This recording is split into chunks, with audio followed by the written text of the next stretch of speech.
बिस्मिल्लाहिर्रहमानिर्रहीम अस्सलाम वालेकुम। वीज़ कैसे हैं आप? उम्मीद है इंशाल्लाह खैरियत से होंगे।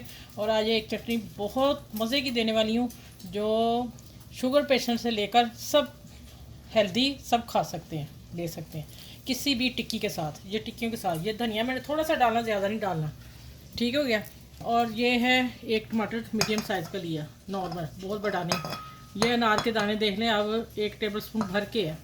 और सेब की, अच्छा, 1 लहसुन का जवा, 2 अदरक के छोटे छोटे टुकड़े और छिलका नहीं उतारना, ठीक हो गया। और से एप्पल का मैंने 1 चंक उतारा, इतना मोटा चौड़ा, ठीक है, एक कतरी जैसे कहते हैं, वो मैंने डाल दी। अब मैं हल्का सा इसे पानी डाल के थोड़ा सा, और मैं इसे ब्लेंडर करके लेके आती हूँ।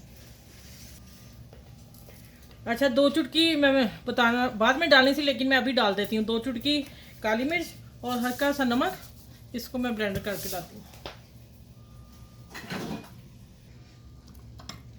अच्छा, भी देखें मैंने ब्लेंडर कर ली, और मैंने चम्मच से देखा कि नमक वगैरह, और कोई मैंने मीठा नहीं डाला। वो अनार फ्रेश और एप्पल जो डाला उससे इतनी टेस्टी ये बनी है ना, यकीन जाने आप एक दफ़ा बनाएंगे, आपको मैं कह नहीं सकती कि आपको यकीन आएगा।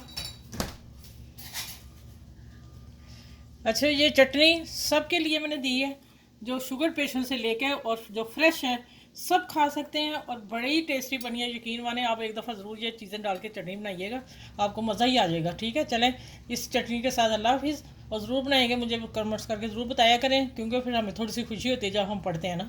ठीक है, चलें इस आगे इस रायते के साथ फिर मिलती हूँ इंशाल्लाह। अपना ख्याल रखिएगा और सबके साथ शेयर कीजिएगा।